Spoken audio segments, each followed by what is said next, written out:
you're not procreating. If a woman has sex with a woman, you're not procreating. Right. So guess what? That means our numbers are gonna go down. Right. Population control. Tell them about real love. Someone who can put his life down on the line so you can live, man. Keep going.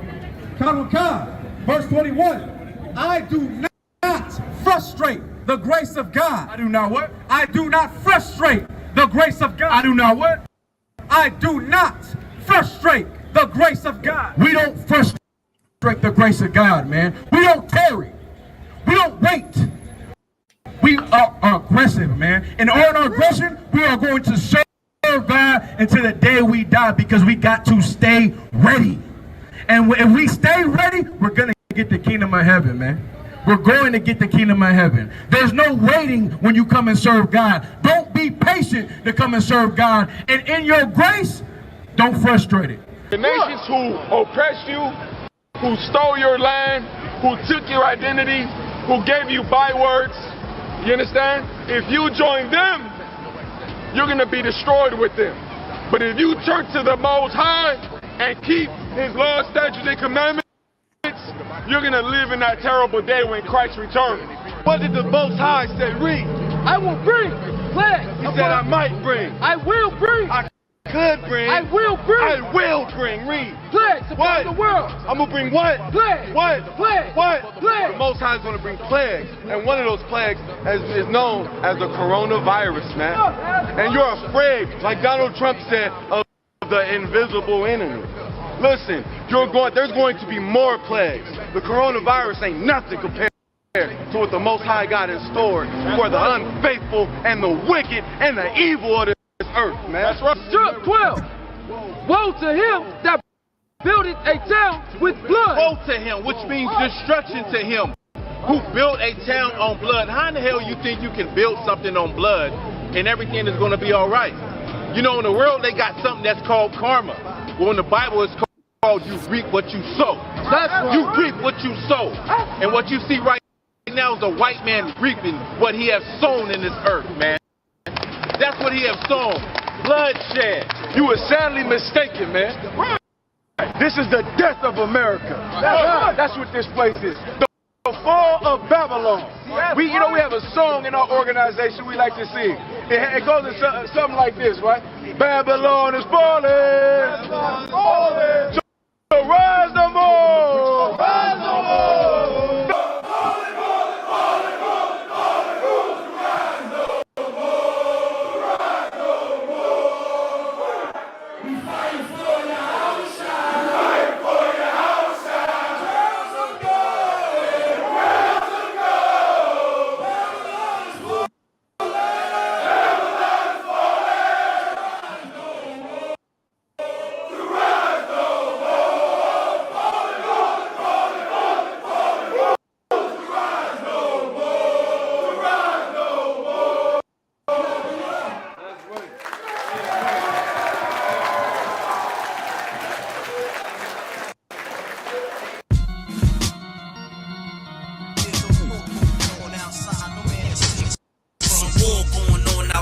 You in the crib, but the ball outside. I get it on outside. From the dust to the dawn outside. So in the morning outside, I'm catching wreck when they drawing outside.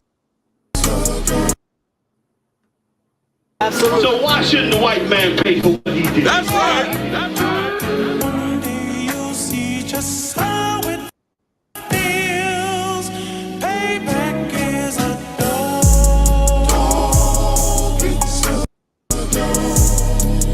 Payback is a dog. Payback is a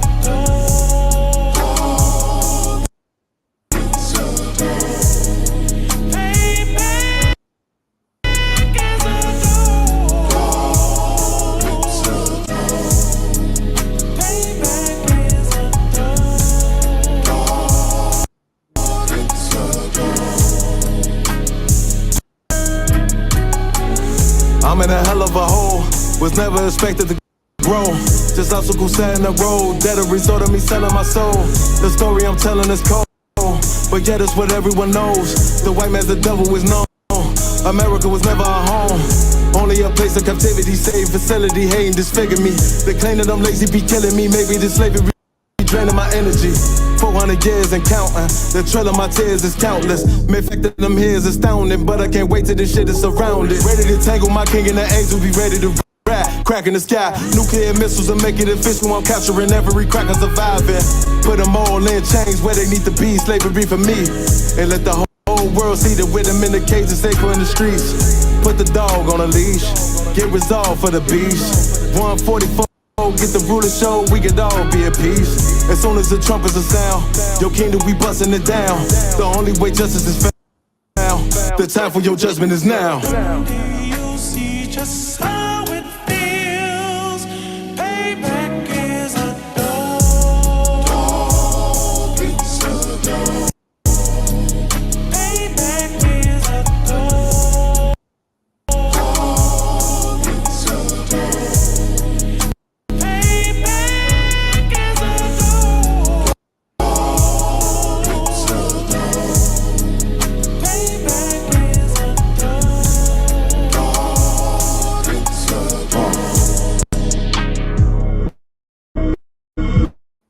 No, remove my blood slim, it won't be no compromise. Now it's time to feed the worms, watch his body turn to flies. I clutch iron while you trust the lies.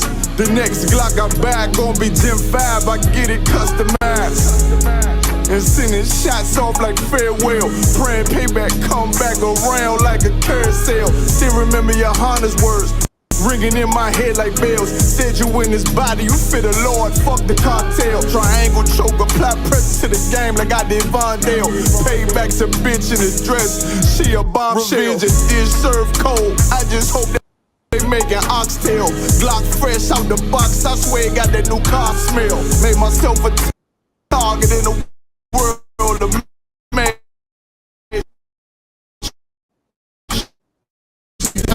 Rain out be overzealous. They bought my jealous, I bought brand new parabellums. Do you see just how it feels? Payback is a dog. It's a dog. Payback is a dog. It's a dog.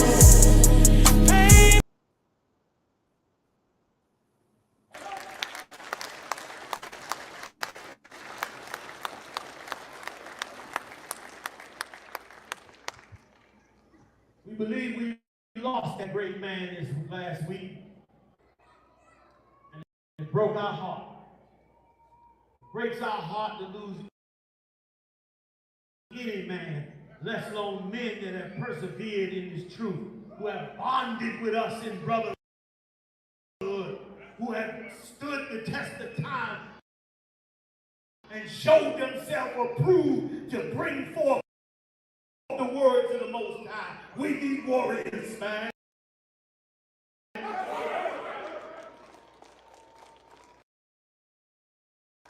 We don't need warriors to sell drugs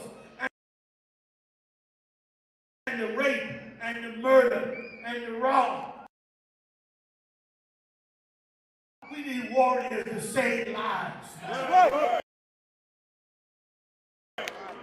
That's what we need. We need brothers and sisters who are willing to stand the test of time and bring forth this truth. Ariel was one of them, man. He was an icon in this work. When he got old, was leaning on the pole, halfway out his mind, like we all get to at one time.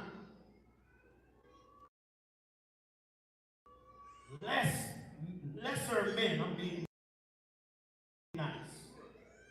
Lesser men took advantage of that. Lesser men saw opportunity and they pounced on it. Lesser men lost the scripture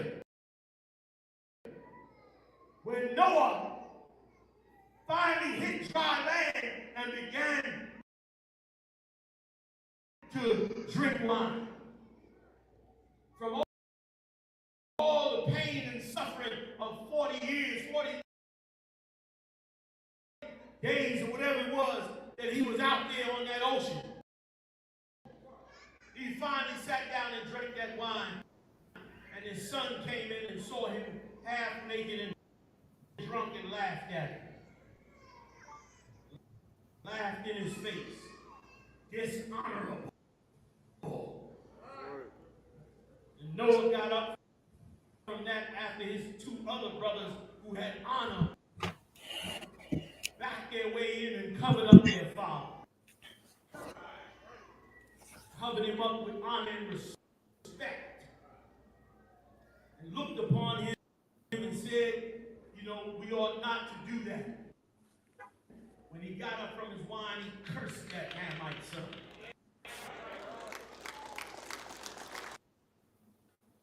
Hey, shalom, shalom, Israel. This is Priest and Officer at the Wagga Bar, Law and History class, man. I just want to talk about the Passover, man, among other things, you know, the current events. But the Passover was glorious. And if you wasn't there, man, you missed out on something special.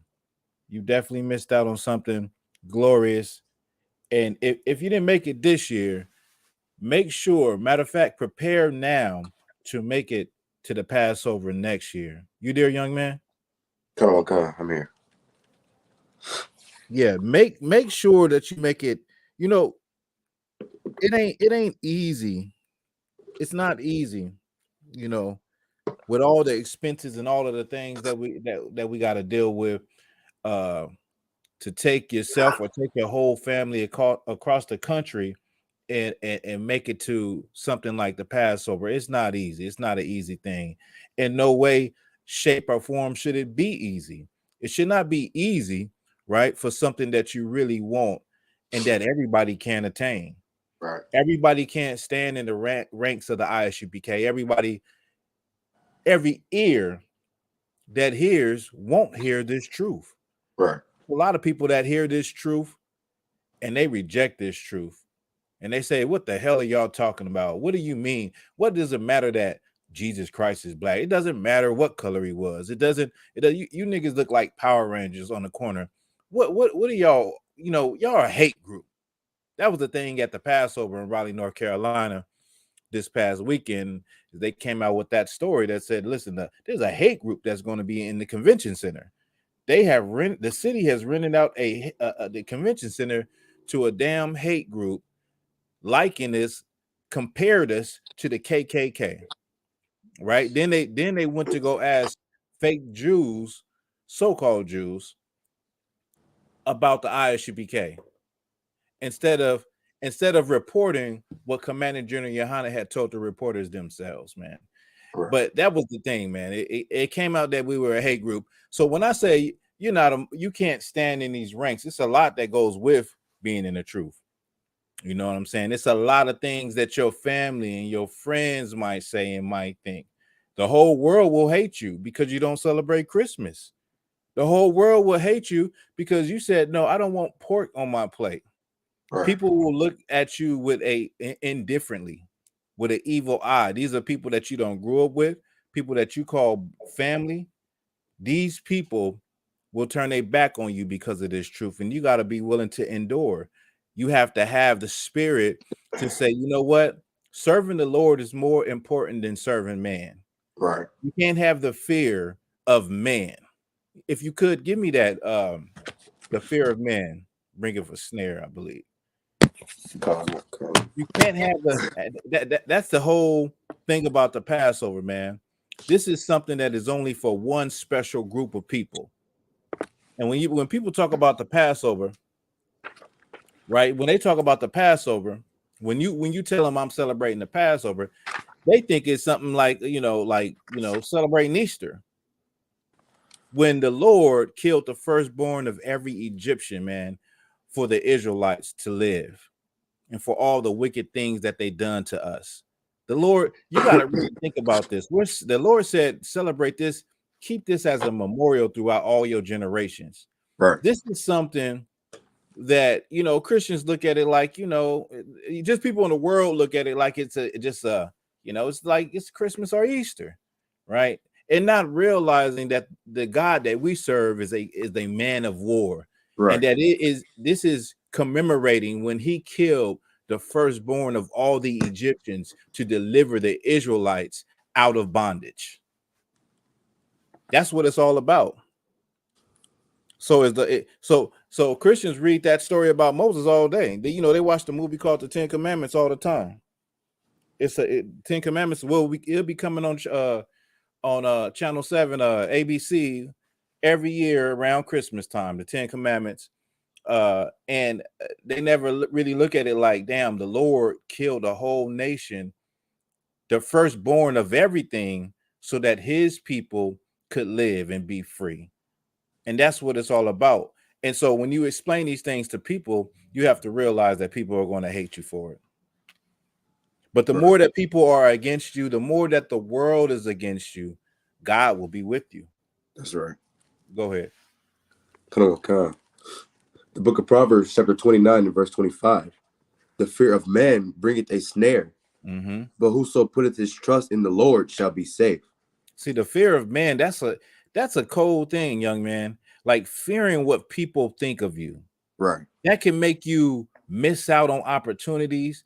That could make you miss your calling. I don't want to say it sound Christian, but a lot of people have missed opportunities and miss, promotions and a better life because they were thinking about what somebody else would think about them making the decision. Right.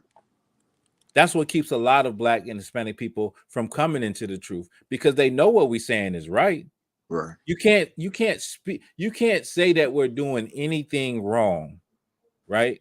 And when you look at a lot of brothers in the ISUPK, hell, everybody in the ISUPK, when you look at your old life and you look back at that old person that you used to be, the people that knew you, whether it be families or friends or associates, they can't say that you were better then than now. Right. They can't say that, oh yeah, I wish you was your old person, the old guy, because they know that the old man, the old spirit that you had was worse than you are now. The things that you used to do, you don't do them anymore. You are living a life where you don't smoke weed, you don't steal, you don't lie, you don't scam and cheat and swindle every goddamn person that you come across. You are a person of morals, a person of what you call it, integrity. So the old person, they know they can't even say that the old person is better than this new version of you in the truth. Even though they don't, understand why you don't eat pork, and they don't understand, they don't get why we do this and why we do that. And, they look at our names and say, what the hell does that mean? What is that gibberish that they talking about when they salute each other? Even though they don't understand all of these things, and they still going to celebrate holidays, they can't say that you are worse, or they can't say that the old person that you were is better than the person you are now, right? Read it from the top. The book of Proverbs, chapter 29 and verse 25. The fear of man bringeth a snare. The fear of man bringeth a snare. When I was growing up, they called it peer pressure. Peer pressure, young man, you ever heard the word peer pressure? Come on, sir. You have? It seems like it's a non-existent word now. Maybe because we got social media. And social media is all about peer pressure, all about doing challenges and trying this and doing that, and doing it for the gram. So peer pressure has got lost, but people feel pressure from other people to make decisions. It's called being fearful, the fear of man, what the precept is talking about. And so when we celebrate the Passover, we don't have the fear of anything. We fear the Most High. That's why we plan, and even though it's hard, and we might not got a slave at the time, or we got bills, we got this, we got that, we find a way to get out there for the fear of the Lord and not the fear of man. Right? Go ahead. Come on. But whoso putteth his trust in the Lord shall be safe. And so he who putteth his trust in the Lord shall be safe. If you put your trust in America, or you put your trust in man, or you put your trust in what social media say, you ain't safe. Right. You ain't got no covering. You ain't got no protection. But if you put your fear, or you put everything you have, your fear, your hopes, your dreams, into the Most High and keeping these laws, statutes, and commandments, you'll be safe. You'll be safe when that destruction comes, because the destruction is going to come just like it came in Egypt during the Passover. Right. The death angel is on his way to come over America. That's The right. death angel came over Egypt, and they didn't think that Egypt would ever fall. They didn't think that Egypt could be stopped. They didn't think that Egypt was a great city. Egypt has world-renowned fame to this day. Out of all, listen, Babylon was the first major kingdom, with Nimrod and Sargon and all these Babylonian kings, and the Babylonian ziggurats, which are the pyramids, but they don't go to a point. The ziggurats are they're step pyramids. They stand to this day, just like the pyramids in Giza in Egypt. But Egypt has a world renowned fame throughout all the centuries. And I give you another tidbit. The reason why Black and Hispanic people, particularly Black Americans, think they're Egyptian is because when you were in slavery, the white man, he loved Egypt so much, he romanticized about Egypt so much, he went and dug up those pyramids and those statues and those monuments. You were in chains, you were in slavery when he was digging up the Sphinx, and he was getting the dust off of all the bones and the pharaohs and all. Black people were in chains. You had no clue about ancient Egypt, but you formulated the love that you have for ancient Egypt from the love that you have for your oppressor. That's how you got to the point where Black people swear up and down that we was queens and we was kings. We was pharaohs. If you do the little research, you'll see that everybody in ancient Egypt wasn't a pharaoh. A pharaoh was like a king, likened to a god. So you had a pharaoh and his wife, just like you have a king and a queen in other cultures. That don't mean everybody else was just commoners. Just like in America, you have the president, and then you have people up under them. You got regular people called Americans, right? The point is, you were not the Egyptians. And in America has designed and fashioned itself behind the idea of ancient Egypt, behind the idea of enslaving peoples, enslaving God's chosen people to build its cities and to build its infrastructure and make it a great nation. And Egypt lasted thousands of years. America has only been around about 240 something years. Very, very young, but also on its way out. I suggest that you come up under this covering in the ISUPK, get into this truth, and Lord willing, if the Lord hasn't returned by that time, you can be at the Passover. But like somebody posted said they're planning now for the next Passover, right? Excuse me. They're starting to plan now. Excuse me. They're starting to plan now for the next Passover, which seems crazy to somebody that never had to, had no problems getting there. But if you're one of those people that, you struggled with your finances, some things came up, just plan now. And me, myself, I'm going to take that advice too, to start planning now for the next Passover. And Lord willing, if it's another Passover, Lord willing, I'll see you there. We'll see each other there, right? Now, what I can say for the brothers and sisters that was there, we had an amazing time.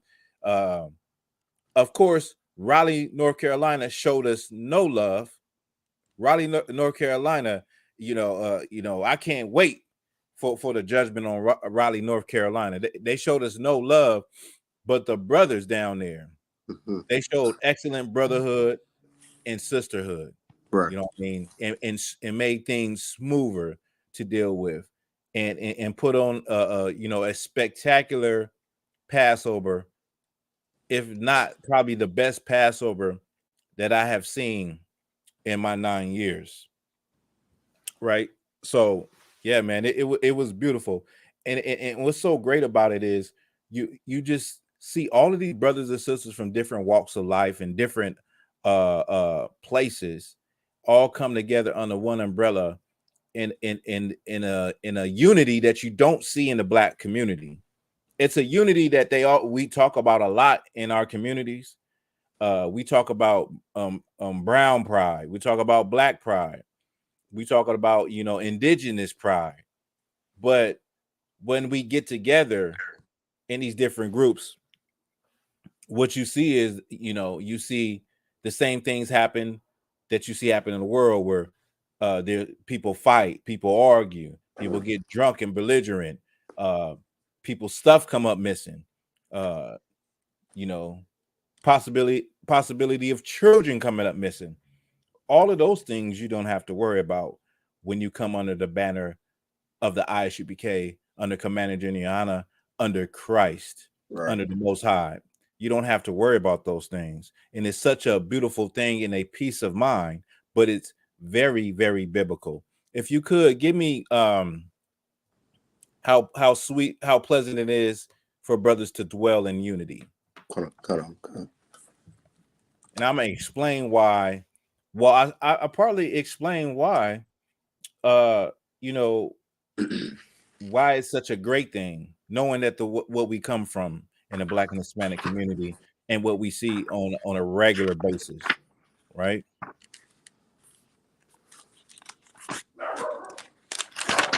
So like, Let me know when you got it.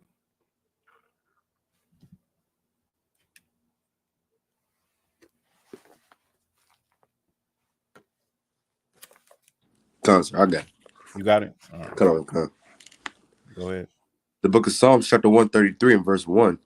Behold, how good and how pleasant it is for brethren to dwell together in unity. Right. It's so good and so pleasant. It's so peaceful.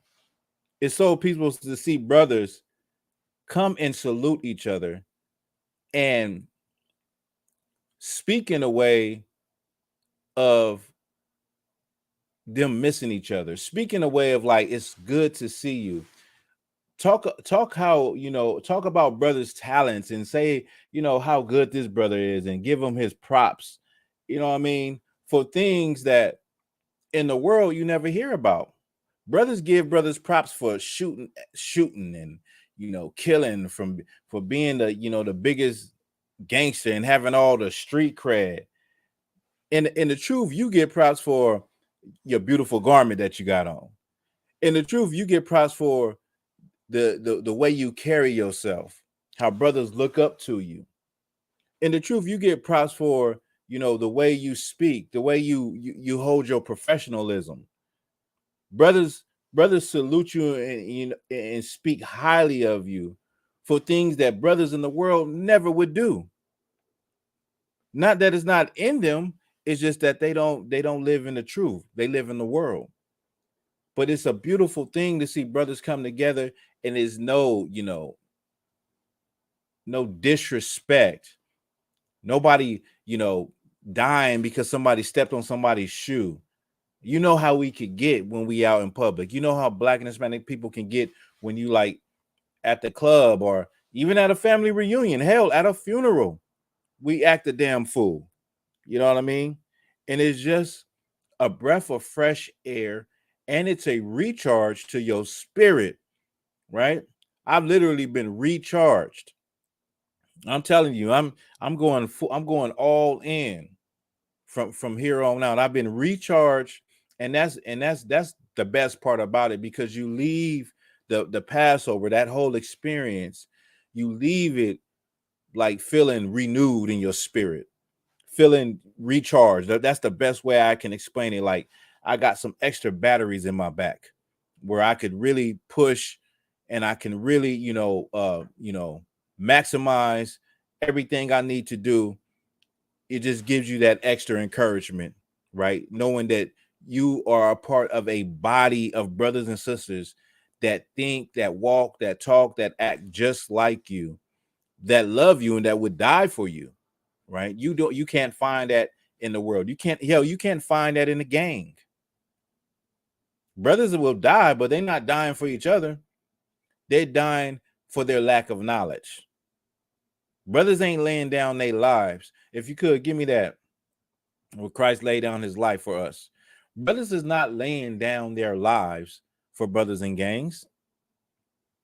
Brothers are not dying, for the honor of their women. Brothers are dying for a lack of knowledge. That's why brothers die in the streets. Brothers die because they are emotional. Brothers die because they've been raised and institutionalized in a dysfunctional community that hasn't changed and hasn't fixed the problems that we have right in our household. That's why brothers die. Brothers are not dying, are willing to lay down their life simply because, that's their brother. You think niggas die because they, grew up with a nigga and they smoke blunts all the time on the porch? That's not why. But in the ISUPK, men will die for their brothers. That's without a shadow of a doubt. Commander General Yohana has laid down his life. You know how many death threats Commander General Yohana get? You know how many death threats the generals get? You know how many death threats the captains get? You understand? Commander General Yohana has laid down his life. You know the way that the devilish United States government works, the way they are. You know they hate the truth. They follow brothers. They lie on brothers. They tried to infiltrate the school some years back by trying to turn a brother into an informant so that he could come up into the school and get information. And the brother started coming to class. And the brother was coming to class, and what ended up happening is he said he can't do it. He ended up joining the ISUPK, right? But you know how this government works. You know, if they had a chance, what they would do. Brothers lay down their life when they go out there and on those street corners. People actually pull knives and guns. People throw things. People spit. Brothers actually lay down their lives for their people, willing to die. It's not guaranteed you'll come back home when you go to camp. At least not in one piece. Go ahead, Ak. You got that? Con, I don't want con. The book of 1 John chapter 3 and verse 16.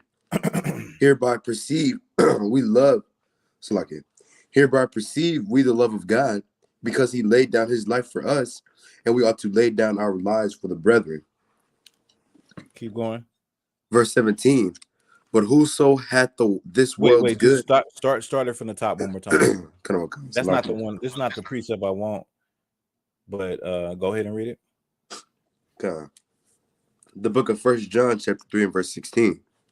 Hereby perceive we the love of God, because he laid down his life for us, and we ought to lay down our lives for the brethren. Well, that's saying what I just said. It is saying what I'm saying in it, where the last part of that precept. Give me John 15 and 13. Okay. John 15 and 13.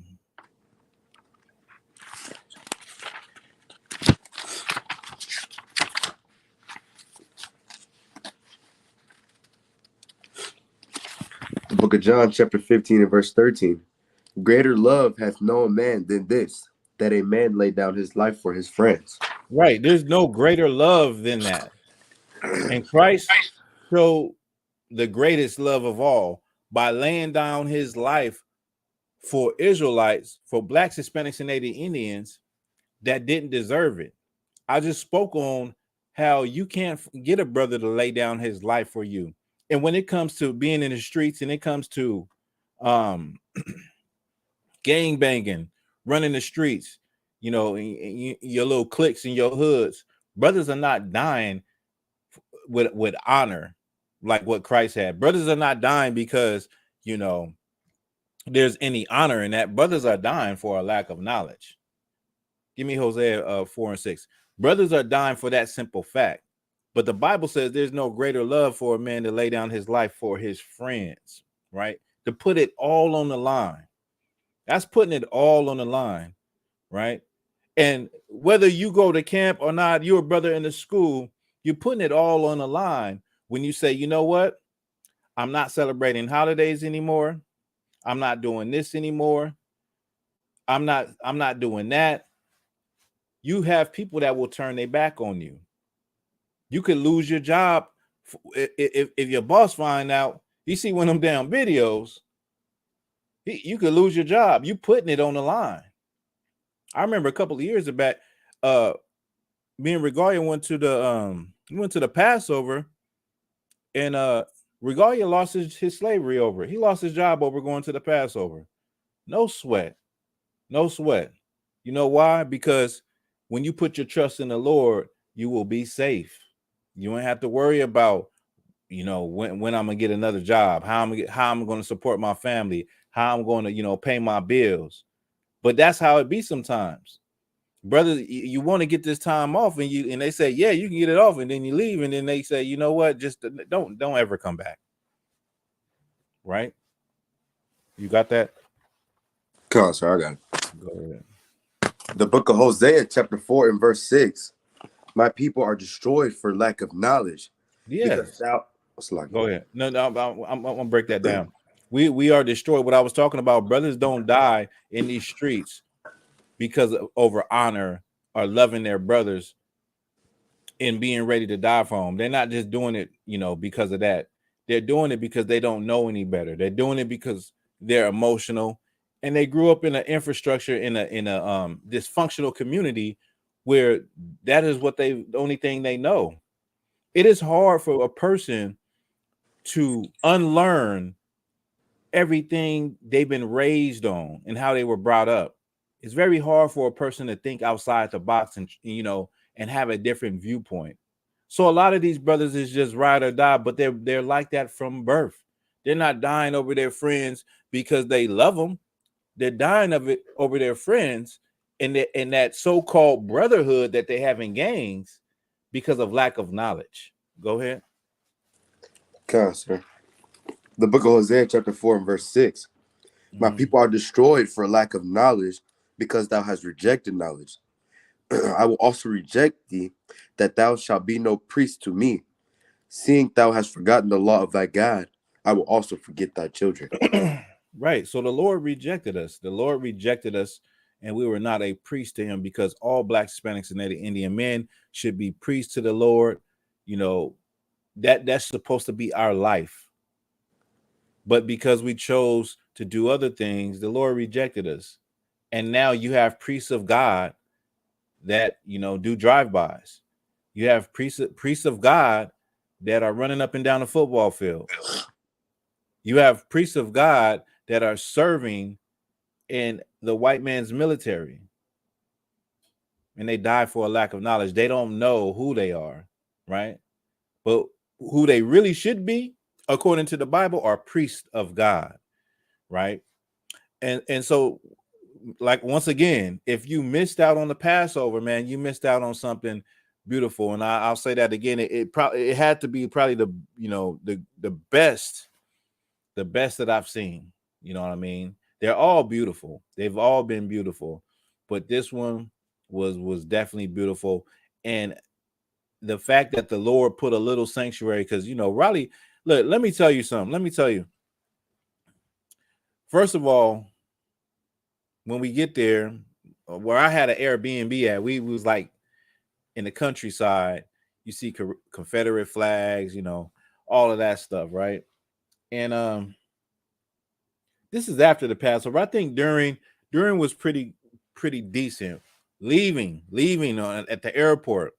We get in the airport. They got the dog and everything. So my daughter, she crying because of the dog, you know, and it was some sister that was just rude, extremely rude, to the point where I had to look at the you know what I want to say, I had to look at her, you know what I mean, and I had to think about it like that had to be Satan, because we're coming off of such a high from the Passover.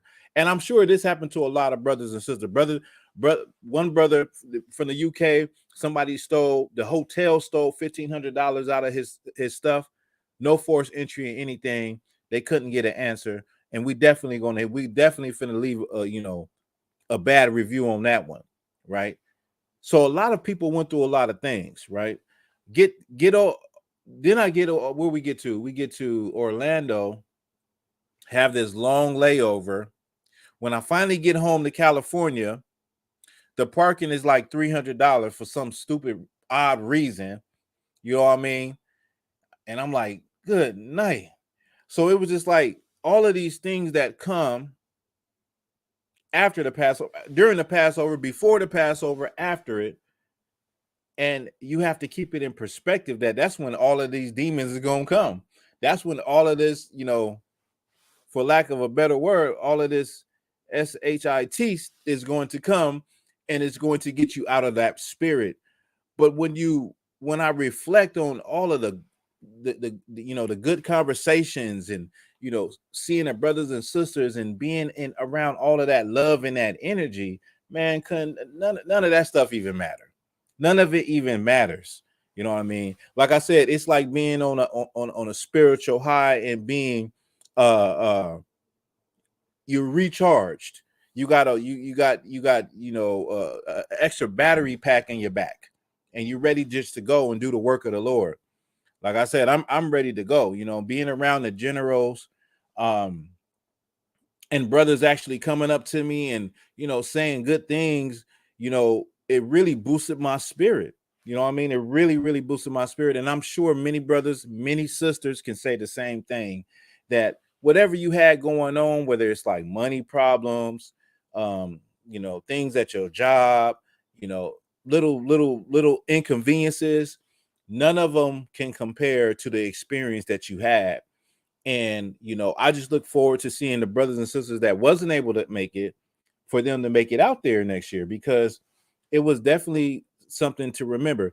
And I was doing a lot of camera work, not that I had to, but I just wanted to, document some things. And I should have had my glasses when Commander Jenny Hanna was speaking, when he was talking about High Priest Ariab. I didn't have my glasses. Damn, I didn't have my glasses. And you know what I'm saying, a tear drop, you know what I'm saying, because it was just so beautiful, the respect and the honor that Commander General Yohana gave the Chief High Priest Ariah. If you didn't know, Chief High Priest Ariah is a founding member, and the reason why you have the 12 tribes chart. And he passed away recently. And when he passed away, there were a lot of fake Israelites that disrespected him in his death. You know what I mean? That had bad things to say, because when he got older in his age, he said he did some off things. But I got a clip, I got a video that I want to play. It's a little shaky because it was a lot going on and it was hard to focus. But I'm going to play this clip for y'all real quick. And you probably they do have this up. It's on Cross the Line Radio. They do have this clip up when Commander General Yohana gave Chief High Priest Ariah, the respect and honor that was due to him.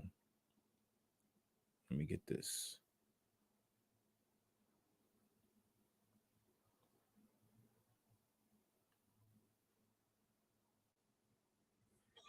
Thank you, sir.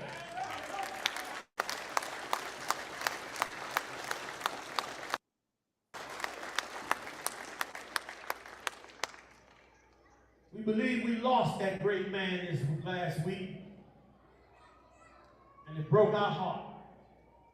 It breaks our heart to lose any man, let alone men that have persevered in this truth, who have bonded with us in brotherhood, who have stood the test of time and showed themselves approved to bring forth forth the words of the Most High. We need warriors, man. We don't need warriors to sell drugs and to rape and to murder and to rob. We need warriors to save lives. That's what we need. We need brothers and sisters who are willing to stand the test of time and bring forth this truth. Ariel was one of them, man. He was an icon in this work. When he got old, he was leaning on the pole, halfway out of his mind, like we all get to at one time. Lesser men, I'm being nice. Lesser men took advantage of that. Lesser men saw opportunity and they pounced on it. Lesser men lost the scripture when Noah finally hit dry land and began to drink wine. From all the pain and suffering of 40 years, 40 days, or whatever it was, that he was out there on that ocean. He finally sat down and drank that wine, and his son came in and saw him half naked and drunk and laughed at him. Laughed in his face. Dishonorable. And Noah got up from that after his two other brothers who had honor backed their way in and covered up their father. Covered him up with honor and respect. And looked upon him and said, you know, we ought not to do that. When he got up from his wine, he cursed that Hamite son.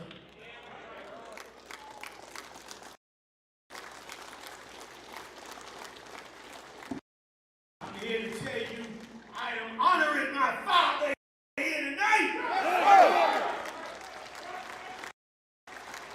I'm covering him up with the blanket of honor and righteousness and respect for what he's done for 40 years.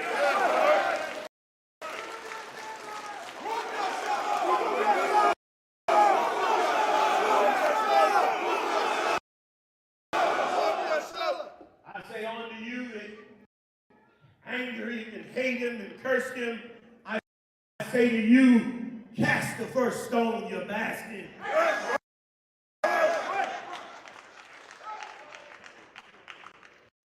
You cast it first. In this house, we honor the men that stand and walk and love the Most High and stand in this truth, man. We honor them, man. So Ariel, man, get off the stage before I make a fool out of myself. Brothers start thinking I'm soft, crying everything. I'm crying over stuff a lot. I ain't gonna cry today. Y'all ain't getting that on camera. I love this man. It's like I love every one of y'all. My whole soul. My whole heart, man. You mean everything to me because I know you mean everything to Christ. And Christ means everything to me.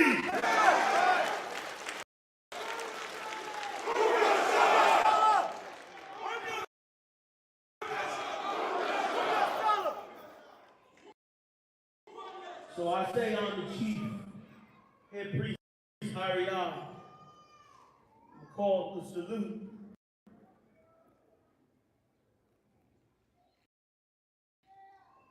You for one more time.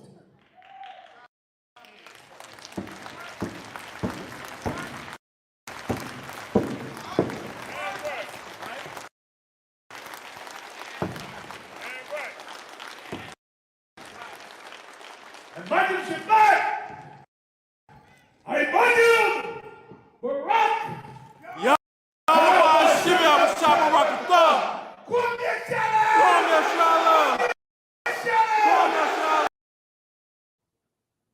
Yeah. That was Commander General giving Chief Priest Arya his true respect that he deserved for being in this work for 40 years. You understand? And being a pillar and an icon in this truth that you know today. Like you, if it was not for One West, I don't care who you are, you would not know that you are Israelite. And so those brothers that are pioneers that pioneered this truth deserve all the honor and all the respect. You know what I'm saying? And like Commander General said, he used a beautiful story to make his point, was the story of Noah. Now, when Noah got drunk, and instead of his son Ham covering his father up, he laughed. His two other sons, Shem and Japheth, they came and walked backwards with a blanket and covered their father up. And when Noah woke up, he knew what his son had did, and he cursed him. If you could you get me that Canaan will be a servant of servants, young man. Concert.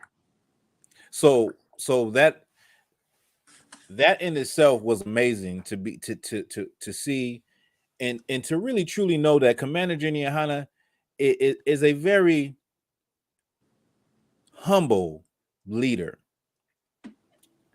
To say that, I don't even know if I'm using the right words, but Commander General Hana, he's not how you think he is, how you think leaders are, and they're puffed up and they're prideful.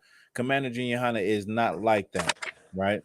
He will pass on the honor and the glory that you give him through the Most High, to Christ and the Most High. He will not take the honor and the glory for himself, right?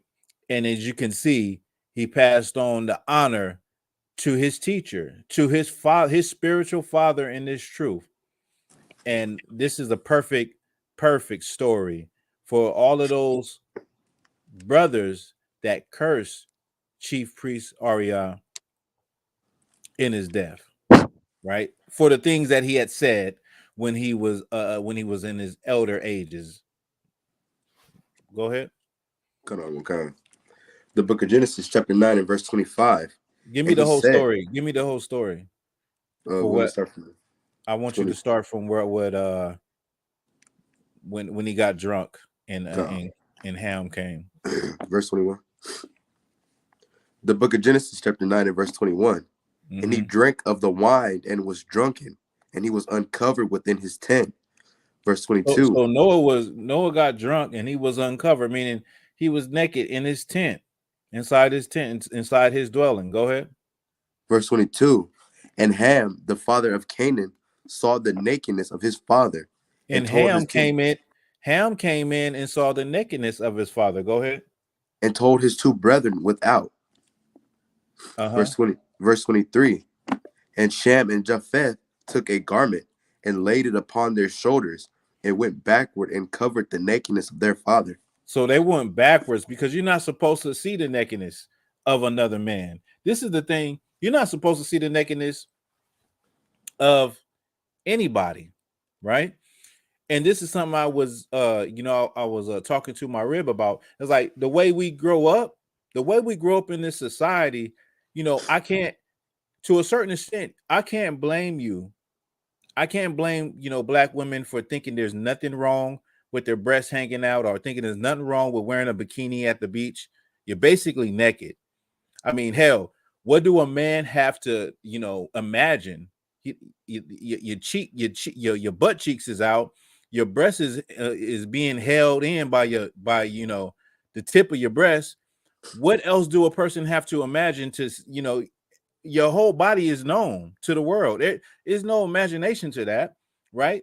When it comes to how we grew up, it wasn't nothing for a brother to walk around with a shirt off in the hood. You didn't really think about it. Like, you didn't think about like a brother without a shirt on was, a big deal. You know what I mean? So to a certain extent, the way this society is, where nakedness is nothing, right? You look at the brochure. When I was growing up, the brochures had women in their drawers. You know, like the JC Penney catalogs and stuff like that. That had women in their underwear. That's basically naked. You know what I'm saying? And so we come up in this society where it's normal, right? And that goes back to what I was talking about with brothers and gangbanging. You come up in a culture, in a dysfunctional way of living, and you never been taught any better. You don't even have the capacity. You do have it, but many people struggle with, relearning or thinking outside of what they were taught or how they was raised. Right. And so how we were taught or how we was raised was that a little bit of nakedness is okay. We also are taught that you go into a gym, it's okay to be naked around other men.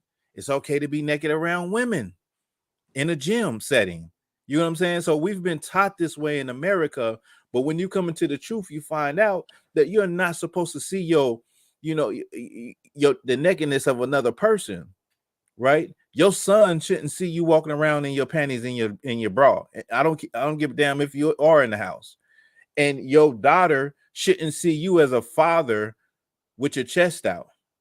I'm glad that I'm in the truth before all of my daughters you were born. So my daughters have never seen me walk around with no shirt off. You know what I'm saying? That's how it should be. And it's vice versa. I shouldn't see my daughters with no clothes on, right?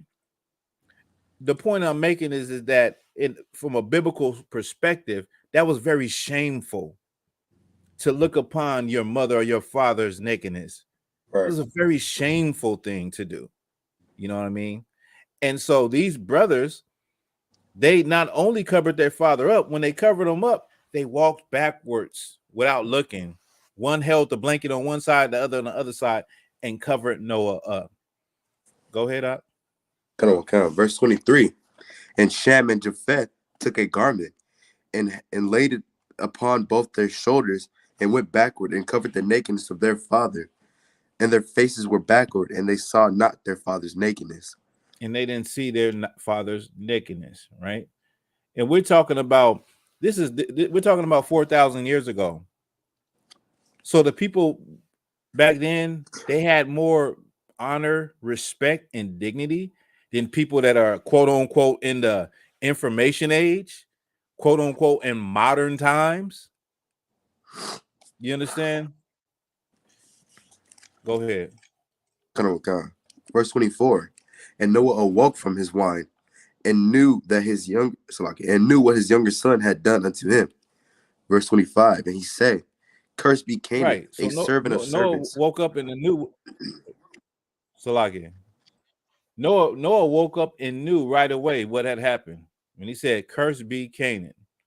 Because like when you're in a little drunken stupor, you could be laid out drunk, but you can still hear things around you. You still know what kind of low-key happened around you.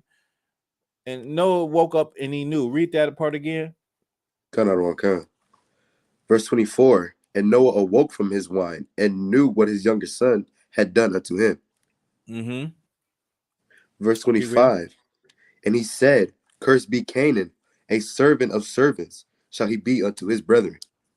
So he said, Cursed be Canaan, a servant of servants shall he be unto his brethren. Now it really was Ham, but he said Canaan, because Canaan is the descendants of his forefather, which is Ham. Right. Cursed be Canaan, he shall be a servant of servants. What does that mean? I know that. Yeah, go ahead. Like a servant of servants, like doesn't mean like Canaan, like they derive for. So like how Esau derives from Canaan, and Esau shall one day be our servants, and we were once servants under them.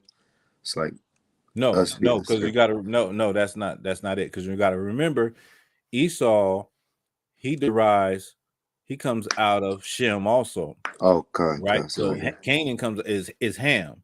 So he shall be a servant of servant, meaning the Hamites today, right? If you look at the Hamite nations today, they are servants under the other nations. So they are servants under the so-called Europeans. They are servants right now under Moab, the Chinese. They are servants to other servants, because you understand we are the people that everyone is going to serve when Christ returns. Okay. So everyone is a servant, but he's going to be a servant of servants. And that is why when you look at Africa, it does have some development, some places where there are cities and things are nice, but for the most part, it has all of the resources, but they reap none of the benefits of their resources because all of the diamonds go to Europe, and all of that. What's that stuff they got? It's like called Cotec or Cotec, or it's something that you need to make cell phones with. Well, it all comes out of Africa. And you got people digging in Africa, running to the minefields, poor as hell. When this stuff goes to America to make iPhones, to make what's the top Ultra 20 Samsung 23 Ultras and iPhones and Google Pixels and all of that, right? So they reap none of the benefits of all of these resources that they have. They have so many resources, and they always talking about the resources that Africa have. The gold. What you say, young man? You said lithium? So like that's Mexico. So like, sir. Oh, okay. Well, they have this thing called Coltran, or it's some type of rock, some type of something that they need to put into cell phones to make cell phones work. Well, it's out there in Africa, but you got people, poor Africans, running to go work and dig with their hands. Right? They're not even out there using machinery. They're literally digging with their hands. And what the brothers put? What is it called? What is it called, Halak? He put tantalum material. I don't know. That's why I need somebody. I know one is like Coltrane or something like that. The point is that they're out there. They have all of these resources, but they can't even benefit from it. Why? Because of how they were cursed by their father, Noah. Tungsten. I think tungsten is like a different type of alloy metal, if I'm not mistaken. But the thing is, the thing is that the Africans are servants to other heathen nations. So that's why Africa, they always talk about how rich it is, but you always see Nigerians and Eritreans and Ethiopians come here. We got a lot of them in Southern California, right? They got generations here in Southern California living here. So if Africa is so rich in these materials, well, why the people ain't benefiting from it, and they got to come to America to have a better life. They go to Europe also to have a better life. That's documented. They go to the people from Ghana. They always trying to get to Europe, right? And so the reason why they don't benefit is because of the curse that Noah put on his son for laughing at him when he was drunk and naked. He shall be a servant of servants.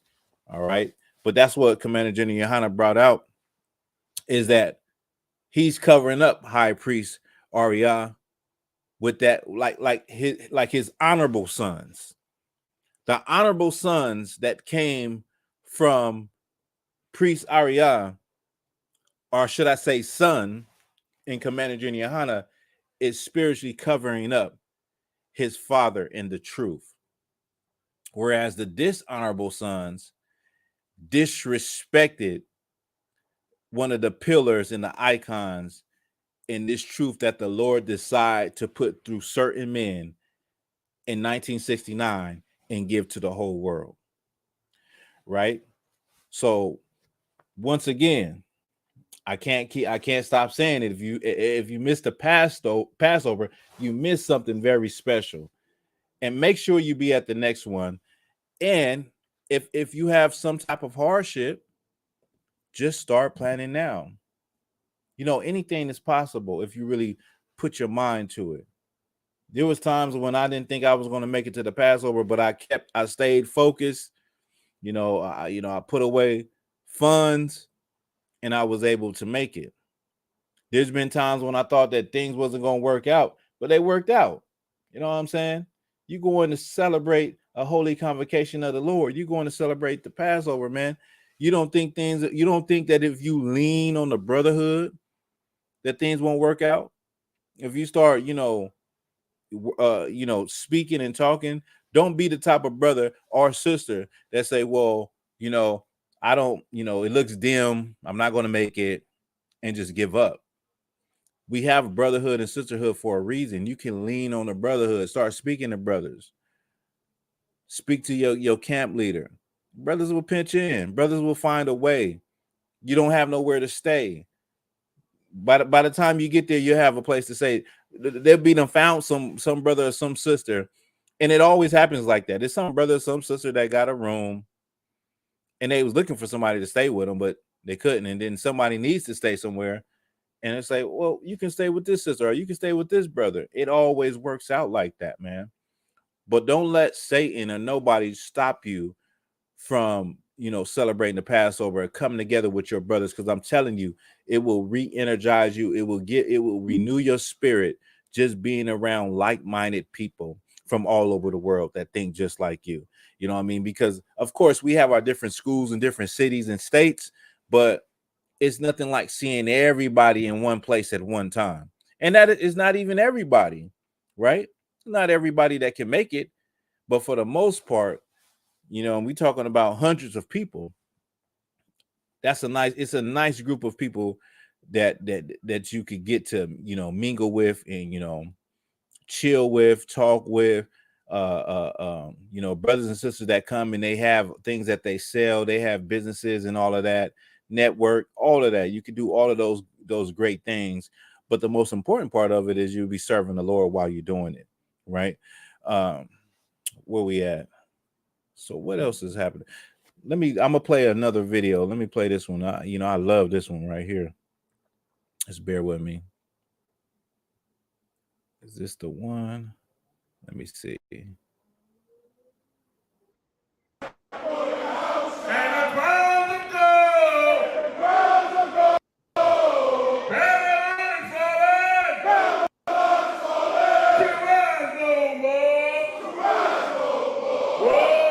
Hold on. This is not the video, but here we go.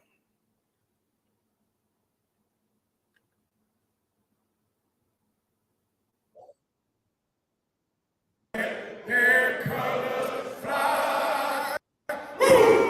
We want no cowards in our camp, only men prepared to die. We want no cowards in our camp, that would let their colors fly. We want no cowards in our camp, only men prepared to die. We want no cowards in our camp, that would let their colors fly. We want no cowards in our camp, only men prepared to die. We want no cowards in our camp, that would let their colors fly. We want no cowards in our camp, only men prepared to die. We want no cowards in our camp, that would let their colors fly. We want no cowards in our camp, only men prepared to die. We want no cowards in our camp, that would let their colors fly. We want no cowards in our camp, only men prepared to die.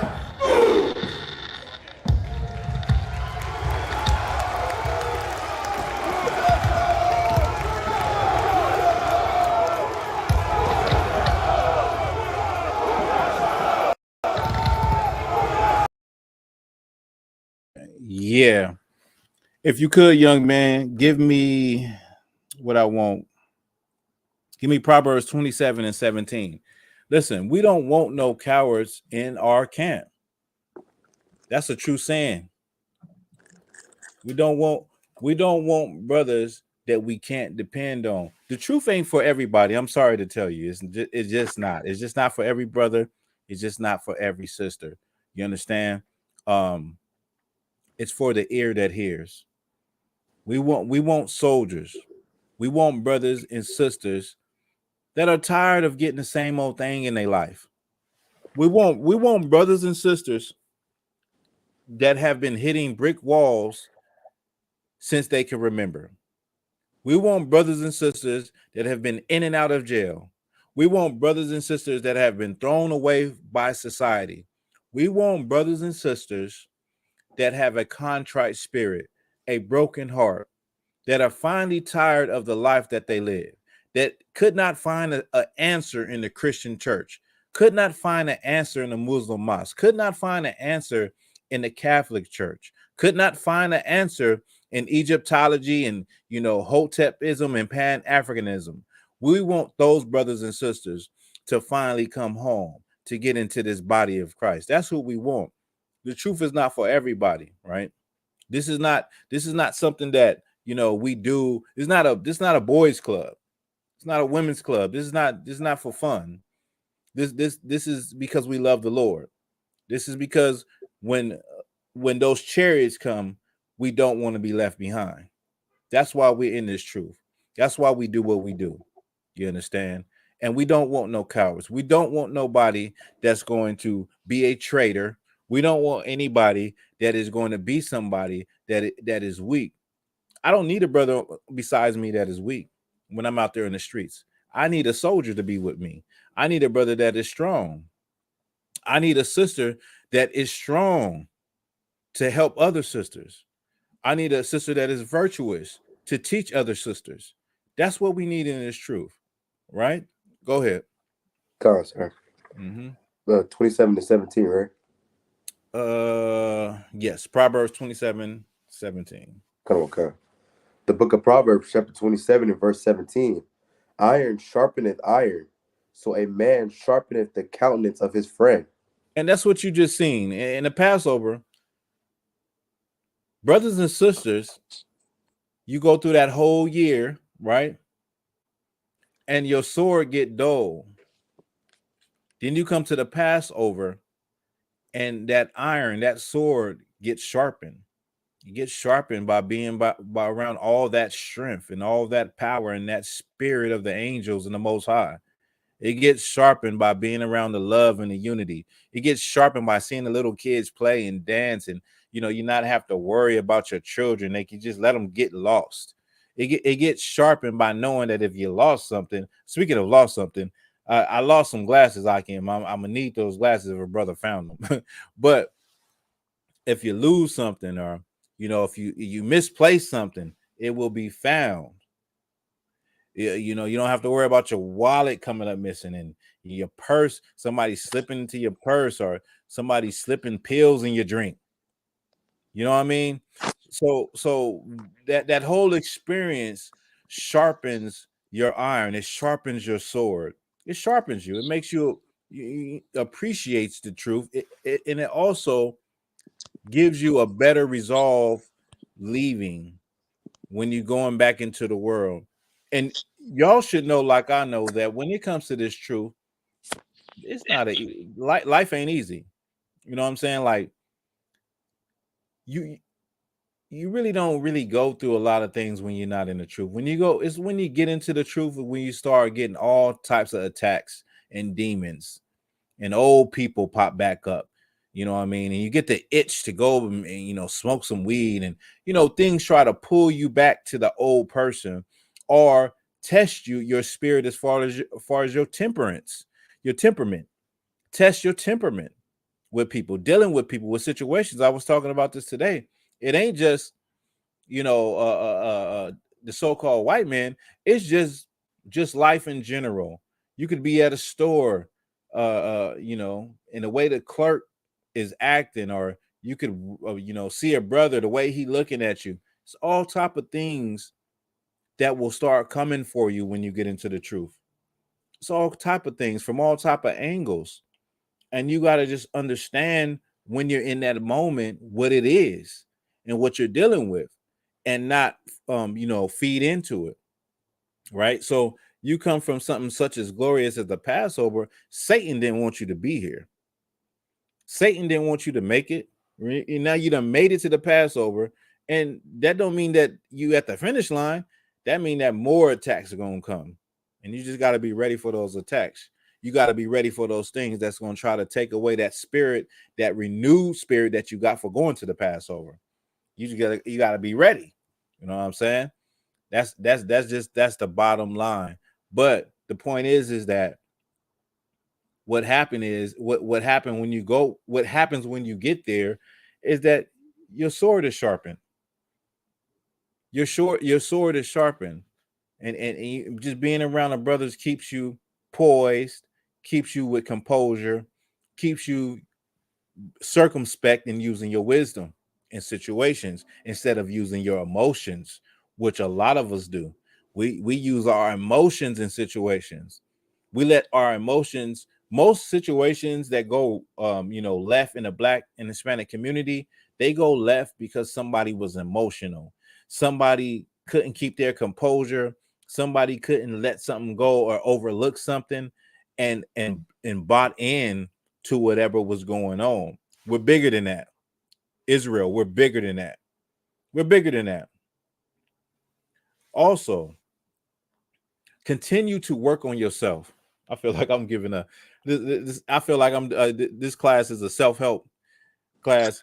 Continue to work on yourself. Look at the things that you know that you need to work on. For instance, I was telling my rib, I said, one of the things that I see that I have to work on is my temperament, dealing with different people in different situations. My temperament when I'm just in the streets, going and say I'm going to a store, going to a liquor store, brother standing out there, he looking at me, I'm looking at him. You got to remember that's niggatry 101. Nigga, what you looking at? Nigga, what you looking at? You got to remember to always keep the spirit of the Most High. So what I do is I extend the hand of brotherhood first. I say, how you doing, brother? You know what I'm saying? I break that ice and let a brother know, because I know I could have a hard look. I got a hard look. Just normal. Sometimes I be at work. They be like, "What's everything okay? What's wrong with you?" I'm like, "No, what's wrong? You just look upset." And I'm looking like this, just sitting there. I got a hard look. So I know that the way I could look could set a brother off, right? Unless I got sunglasses on. You know what I'm saying? So I extend that hand first. How you doing, brother? That's brotherhood. That's something that since I've been in the truth, I practice. There's things that you know about yourself that you should work on. Only you and the Most High know these things, right? Because everybody ain't with you in your quiet moments when it's just you and your family members. I got another thing where, I could sound very strict and agitated. There's nothing really wrong with me, but it's a way I was raised. I was raised with grandparents who were strict and hard. And so I have some of those ways embedded in me. And these are things that I got to constantly work on. You know what I mean? And I got to constantly think about, and I got to constantly self-evaluate and look at it and say, you know what? I was hard. I need to go apologize. You know what I mean? I need to make it clear that there's nothing wrong with me. These are things I'm giving y'all y'all getting some real game from Priest and Officer Tawaga Bar. I'm telling you, these are the things that you should work on. It ain't all just lights and glamours being in the truth. You still got to fight demons. You still got to fight yourself. You still got to fight your flesh. We still in our flesh, right? If you could give me a precept on, fighting our flesh, young man. We still got to fight these demons. You know what I mean? Sir. We live a hard knock life, but we don't have to be, hard knock niggas and sisters. We can make it pleasant. We can turn our lives and the people we touch into the kingdom of heaven. That's what you get when you go to the Passover. You get a taste. You get a little bitty, you get a little glimpse of the kingdom of heaven, right? What it would actually be like without no worry in the world, right? And you, more importantly, you running things. Can you imagine coming outside and you seeing, Black and Hispanic people just playing and having a good time, the kids having a good time, the elders on the porch, the young men playing, the streets patrolled by Black men on horses with swords. You know what I mean? Like people that know you, that would have compassion on you if you did think to try to do something off. Could you imagine that? Could you imagine waking up and Salaki, I might get checked for this. I imagine waking up in my drawers, hopping on my computer and turning on my cameras and making sure all the Edomites in my damn plantation is on their job. That's what I imagine. And then saying, where you want to go today, honey? What oh, you want to go to Captain Quam's island? Okay, let's go there. Oh, you want to go to Captain Gadalhar's estates? All right, let's go. You know what I'm saying? That's the kingdom of heaven under Christ, where you go in a restaurant and they don't even have pork on the menu. Everything is clean. Well, one day that can be ours. One day that can actually be ours if we make our election sure, if we do everything we could do. Just do everything you can do. Commander Junior Hanna will tell you right now, listen, I don't know if I'm going to get on the chariots. You need to have that same mind state. These brothers that have been putting in work for years are still making their election sure. They're making sure they done did everything they could do to get on those chariots. Go ahead, Hon. So like, sir, what's good? We want me to continue Noah's story?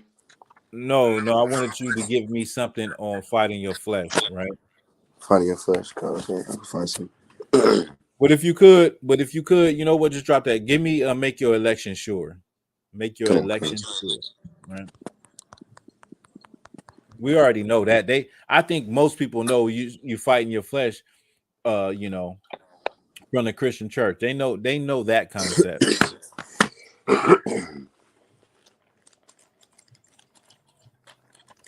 It's like, I'm getting there. No sweat.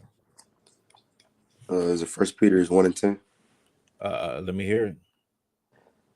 The book of 1 Peter chapter 1 and verse 10, of which salvation the prophets have inquired and searched diligently, who prophesied of the grace that should come unto you. Mm-hmm. Searching what manner of time the Spirit of Christ which is in them did signify, when it testified beforehand the sufferings of Christ and the glory that shall follow. So like, yeah. That's it? La. Oh, so like 2 Peter 1:10. Okay. So like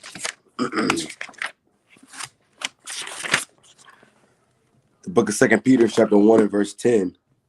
Wherefore the rather, brethren, give diligence to make your calling and election sure. Go up one from that. Come on. Verse 9. But he that lacketh these things is blind, and cannot see afar off, and hath forgotten that he was purged from his old sins. Wherefore the rather, brethren, give diligence to make your calling and election sure. Give diligence to make your calling and election sure, right? Be diligent about what you're doing. Be on it. Like, really be on it. Like, don't make excuses. We got that in the ISPK. That's the saying, no excuses, right? Because if we made excuses, we'll be just like the Christian church. If we made excuses all the time, you know what I mean? Like, you know what? I can't do the class. I can't make it to class. I can't make it to camp because of this and because of that. Oh, my slave need that. Don't make excuses. Now we understand you could get jammed up, and there's some things that could happen where you can't make it to certain places, but don't make excuses, and damn sure don't make an excuse for not making it to the Passover. Get to the Passover. You understand? Get there. That's, you know what I mean? Like, that's everything. You gotta what you gotta do is, like I said, you gotta start planning now. If it takes you to plan from the day after Passover for the next one, then do that. Be diligent about it. Write it down. Make a plan, right? Make you a plan. Write it down so that listen, it was, I'm not going to even lie. It was easy getting to the Passover when it was just me and Regalia.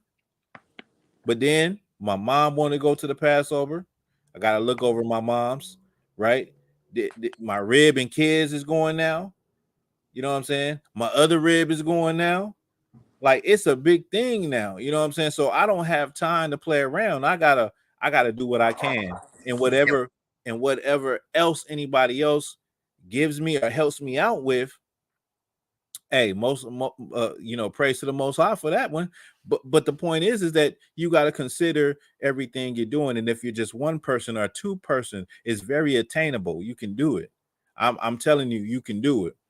This is coming from a brother. This is coming from a brother that I used to ride a bike and be on the bus. You know what I mean?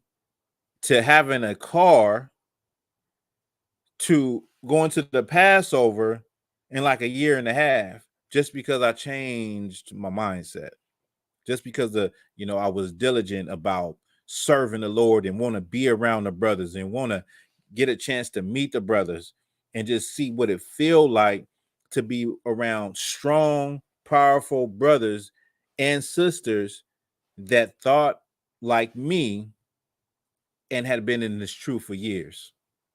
And I attained that goal and I made it to my first Passover. Let me tell you about my first Passover. My first Passover, I was so happy to go to my first Passover. I didn't even make me a garment. I made Regalia a garment. It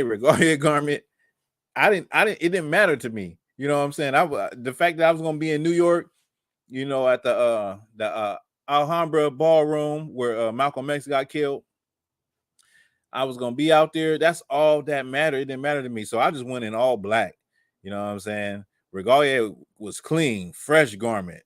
I said, next year I'm coming with it. Next year I'm going to make me a garment. But the point is I was just so happy to be able to go experience it that having a garment didn't mean nothing to me. Well, until I got to the Passover and I seen all those glorious garments, I said, oh, nah, I gotta come with something. You know what I'm saying? But the point is that I made it out there and I didn't even have enough money.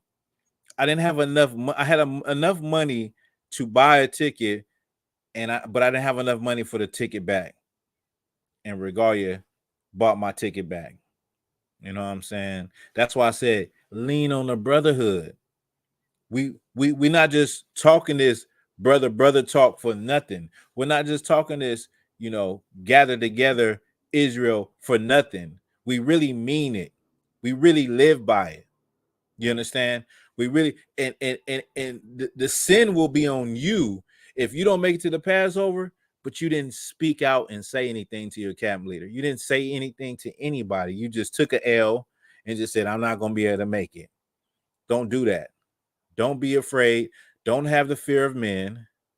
Don't be prideful. If you need help, if you need assistance, reach out to a brother or sister, and you'll get to the 55th Passover of the Lord. Lord willing, if the chariots ain't cracked the sky by then, I will see you there. Right? We got anything else? No, sir. All right. What time? So there's a little bit more on that. So like it. Well, I got what I wanted out of it, but you can go ahead and read it. Go ahead. Come on. The book of 2 Peter, chapter 4 and verse 10. It's like chapter 5 and verse 10. It's like chapter 1, verse 10. Wherefore the rather, brethren, give diligence to make your calling and election sure. For if ye do these things, ye shall never fall. Right. If you do these things, you won't never fall. Make your election sure, meaning you being diligent, you doing as much as you can. You ain't letting yourself, slip into the old man. How do you slip into the old man, young man? How do you think you could go back to the old person that you used to be? From this, like, what would make you go back to that old person? What do you think? So like not being around the brother, not being That's a around that's people a like you. that's an excellent answer. That's exactly it. You're not going to class. You're not going to camp. You're not communicating with your camp leader. You're not communicating with any of the brothers. Sometimes it's just good just to call a brother and see how he's doing. Just do that. I do it. Just call a brother and say, "How you doing? I ain't seen you in a while." But at the end of the day, the burden falls on your shoulders as a man or a sister to go to class, to be around brothers and sisters, to get your iron sharpened. There's no other way to do it. If you're a basketball player and you stop playing with the professionals and you start going to the YMCA, then what's going to happen? Your game is going to go down, right? Your game is going to go down and down and down. You're going to be the type of player you was because you're just not exercising. You're not exercising your skills how they're supposed to be exercised. So you got to step your game up, not down. By stepping your game up, you go into class. You're going to the high holy days. You're checking in with the brothers that's over you. You're doing all of those things, and you're staying in the loop, and you're staying strong, right? Just like a muscle. If you don't work a muscle out, it gets small, gets weak. You ever seen how a person leg look when they paralyzed? They shrink. They almost look like they don't have any, nothing on their leg. Why? Because those muscles ain't no longer getting worked anymore. When a muscle is worked, it gets bigger and bigger and it stays strong. So you got to exercise in this truth. You got to push yourself. There's times when you don't want to do it. It's times when Satan will tell you, you know what? Don't do the class, or, you can do it next week, or, it's going to be traffic. It's going to be this, it's going to be that. Then by the time you get home, it's going to be late. You got to go to work in the morning. Don't do that. Don't fall into that trap. Right. So at the end of the day, man, as Black and Hispanic people, the most important thing that we can do right now is come together. Oh, that's what I forgot too. That's what I want to say too. If you can find a quick story where a lot of these countries are taking their currency, they're not dealing with the American dollar anymore. I want to talk about that for all the naysayers of the Bible.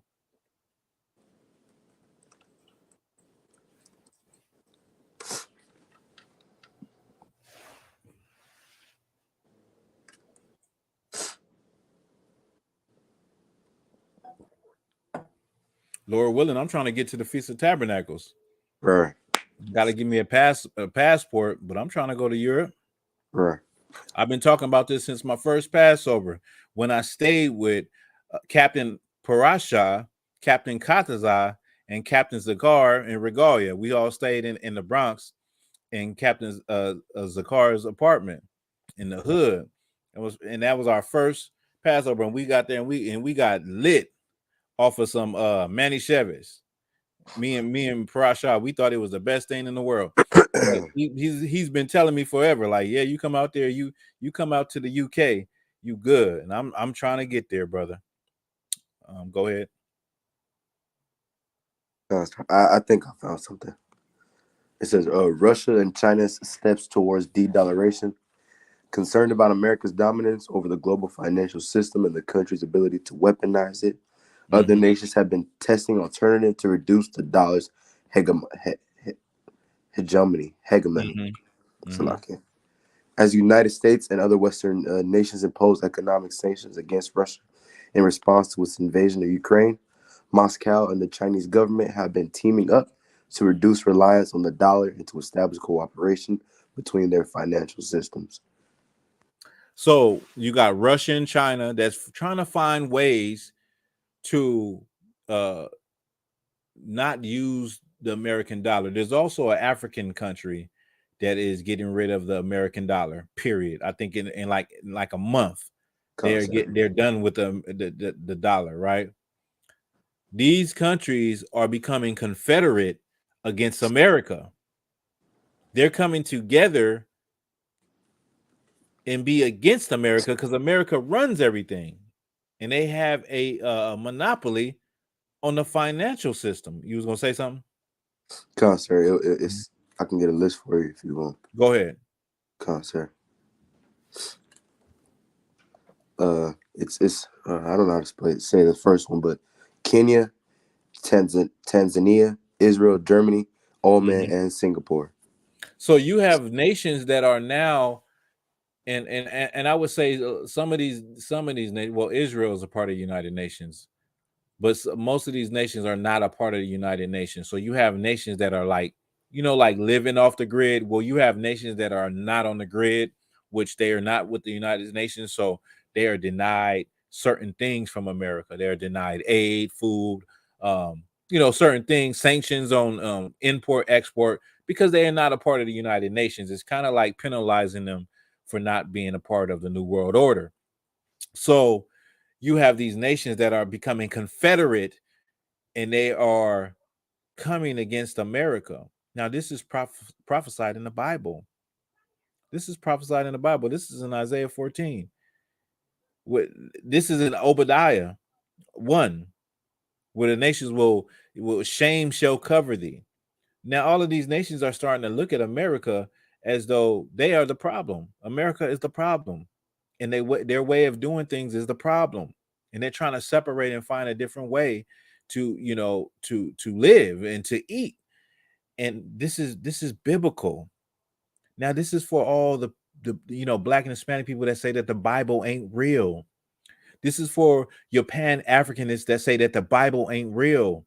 This is for all the people that hate us and say what we're talking about is not real, and that the Bible is a white man's book.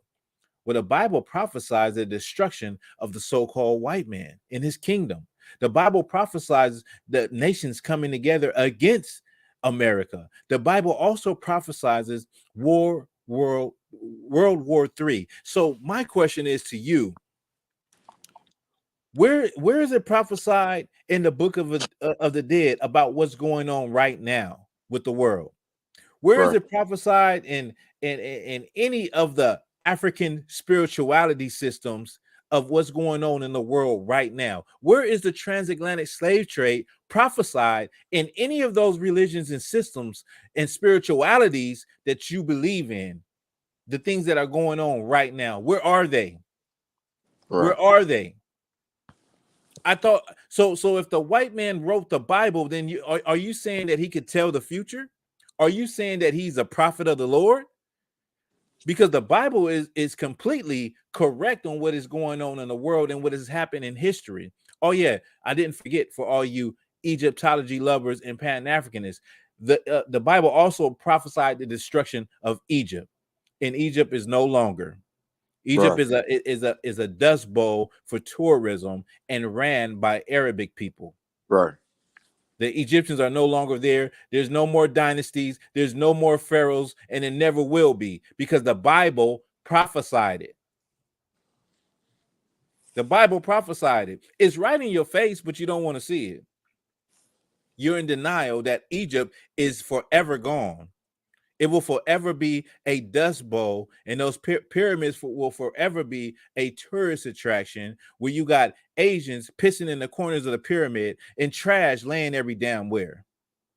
It will never return to greatness. America is Egypt. America is Egypt today. That's why you have a pyramid on your dollar bill. America is spiritually Egypt and Sodom and Gomorrah. That explains the push for the LGBTQ community. That is why they are pushing it so hard, because it is fulfilling prophecy, and there is nothing you can do about it. And there is no book, there is no religion, no philosophy other than the Bible that explains when and why it is happening. Right. So yeah, that's what I wanted to bring out. I wanted to touch on that.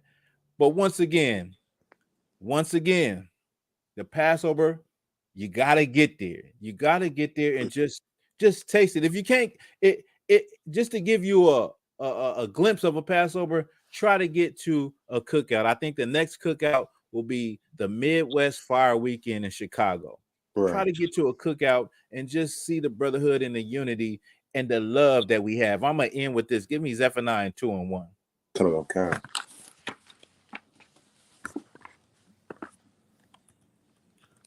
Also, if you haven't, go ahead and subscribe to Black Authentic Truth. Like I told you, I'm going to turn it up. I already turned it up about that was like 2 weeks ago on Black Authentic Truth. I made a video about Black people not being Africans because over the comments that Steve Harvey had made about Burna Boy and saying that Black people stole from Burna Boy. He didn't steal from us. And they went nuts in the comments. They went crazy when I said that we are not the same people, although we came from the same continent. And you don't sell your own people. If they sold their own people, tell me who they sold. If tribes were selling tribe, did they sell their neighbor? Did they sell their auntie? Did they sell their grandma? Who did they sell? And when you really start doing some critical thinking, you realize it doesn't make a piece of sense. You understand? It doesn't make any sense that a people would sell their own people to Europeans or the pale man, someone that does not look like them, to take them across the Atlantic Ocean to a place they don't even know of.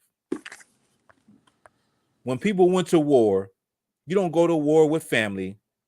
You don't go to you go to war with people who are not you. Prisoner, that's how you get those prisoners of war and kidnap people who are not you. And yeah, they was hot over that. They was hot. And I got the archaeology to prove it. Right. I'm going to bring it out. I got the archaeology to prove that people that came on the transatlantic slave trade were Jews. All right. Go ahead. Come on. The book of Zephaniah, chapter 2 and verse 1. Gather yourselves together, yea, gather together, O nation not desired. Gather together, O nation not desired. Like y'all don't even look and see who's not desired on the earth. Like and just to go back to that point I just made, if we're the same people, if Black people in America the same as Africans, then why you don't see Africans get shot by the police? Right. They here too. Why they not getting pulled over and getting smoked by the police? Why when you protest for the injustices of Black and Hispanic men in the streets, you don't see Africans out there? They not out there. Eritreans, Ethiopians, Nigerians, Sudanese, they not out there protesting with you because they're not the same as you. It's not their fight. Right. The people that are undesired are sitting in immigration detention centers. Those are people that are undesired. What that scripture say? Oh, so like gather yourselves together, yea, gather together, old nation not desired. The people that are not desired are drunk out their goddamn mind. The number one highest in alcoholism on reservations. Those are the people that are not desired. They are not desired by this earth. They're like number one, they're women, number one, coming up missing, being abused by police officers on the reservation. They're not desired. The people that's not desired, you know, walking around with skinny jeans, you know, with a Colt 45 in their waist, run from the police and get a hole blown through their back. The people that are not desired are Black women that are number one missing, over 100,000 missing and never to be found again. And nobody is looking for them. Those are the people that are not desired. You know, just in Temecula, they had a critical race theory meeting where a grown A grown-ass white man got in the face of a black girl and ran up in her face. And if it wasn't for a black man being there, getting in his face, he probably would have punched her. Over critical race theory, something that they don't even teach in the schools. But they was at a meeting over it, right? What you call those meetings where the community comes out and meets with the officials? City council meetings. City council meeting in Temecula. That's about 30, 40 minutes away from here. We could go up there. ISUPA, California, we could go up there. Ooh, we could go up there. But these are the people that are not desired. You have the evidence right in your damn face. You got all of the clues. There used to be a show called Blues Clues. You got all of the clues to the puzzle right in your face. Who's the people that are not desired? It's you, blacks, Hispanics, and Native Indians. You're God's chosen people. You're Israel. You're Jacob. You're those people. It's you. And the Bible says that we should come together. I know it ain't easy coming together with the black and Hispanic community. I know it ain't easy coming together with the Hispanic and Native Indian community. I know it ain't easy coming together with the Native Indian and black community. But we have to look at the reality of our communities in our situation. And we have to say, and we have to think outside of the box, right? I've said that 2 or 3 times this whole class, is that it's very hard for people to think outside of how they were raised and how they grew up. It's also very hard for people to admit that how they were raised and how they grew up was wrong. It's very hard to admit that grandmammy and grandpappy didn't teach you right. It's very hard to admit that your Christian pastor is a liar and he's wrong. It's very hard for us to admit these things. It's very hard to admit that your tribal members, those tribal leaders and shamans, that they are wrong and they have not profited the Native American community. It's very hard to admit that Catholic priest, the one that your abuela loves so much, that he was wrong. But Israel, you're going to have to face yourself in the mirror and say, damn, we are those people. Right. Because everything has gone wrong. Nothing is right in our communities. And there must be something different. And I'm here to tell you tonight, what is different is the truth of the Bible. Right. Something that you have never tried. You have tried everything. You have tried all types of religions and spiritualities, but you have never tried to keep the law, statute, commandments, the law, statute, and commandments of the Most High. You have never tried that or given it a chance. It's time to give it a chance. Now is the time for us to give it a chance. You must give it a chance. When you see this dollar falling, your riches won't mean anything without brotherhood. The sisters put it in the chat earlier tonight. Brotherhood is a weapon. Sisterhood is a weapon. And nothing can break that bond. Not even the world crumbling and falling apart. With that, that's the end of the class. Hey, let's clap it up.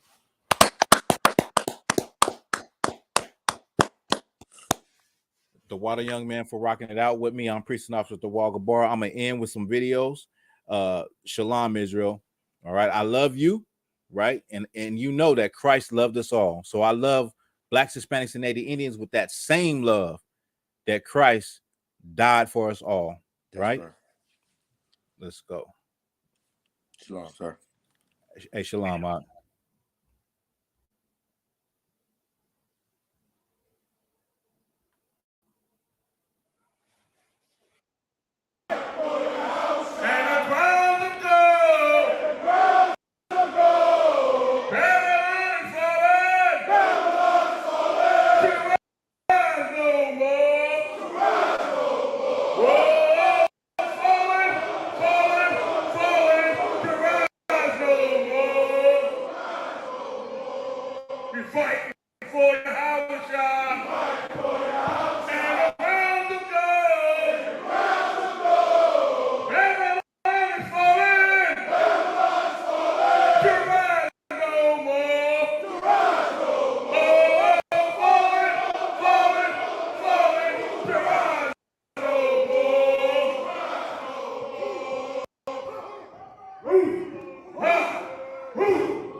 Salaki, sir. Commander Hunter, the men in the Israelite School University of Practical Knowledge, North Carolina, wanted to present to you the replica of the Ark of the Covenant for the ISUPK 54th annual Passover.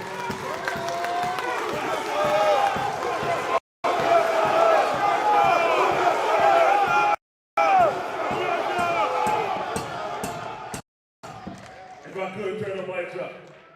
Hey, if I could turn the lights up. Turn the lights all the way up so we can see the dark, man. Also, sir, priest and officer Sadat of the North Carolina School, the ISUPK, wants to present to you this honorary scroll along with the Ark of the Covenant, sir.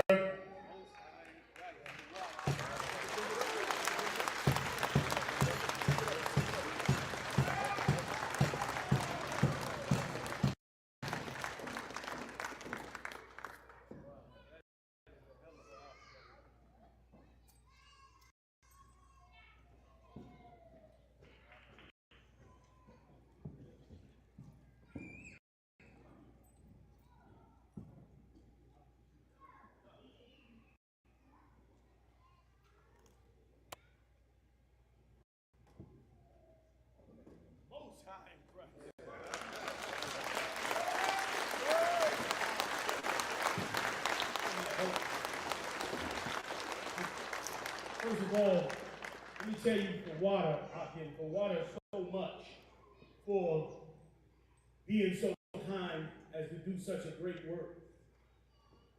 I could real quick.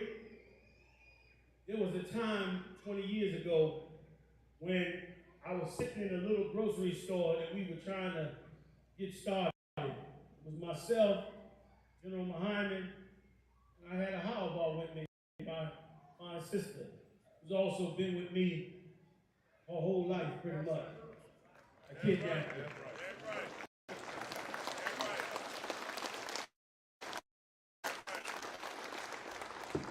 And Satan had attacked the school.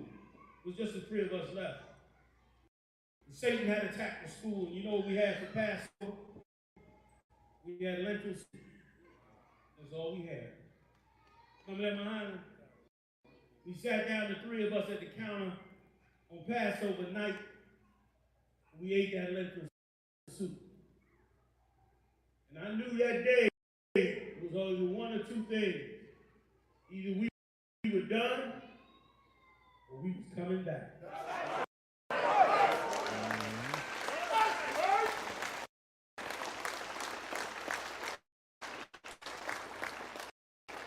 The scripture said, a friend for the time of trouble. Brothers, I found these friends in the time of trouble. Thanks a lot, General Martin, for your stress about General Maya, General Haas, General Shalmar, General Kathunga Ball, General Kobalamam. Thank you, brothers, man, for your strength.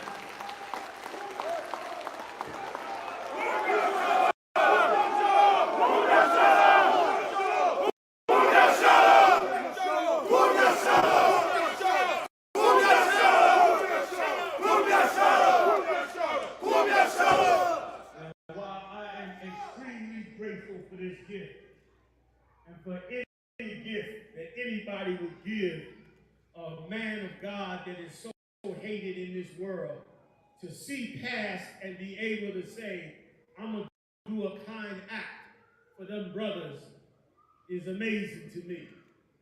I don't know how you see through the darkness, but I would be remiss if I did not do the honorable thing also. And so, with this Ark of the Covenant and this scroll, I hereby dedicate this and pass it to our King Yahushua.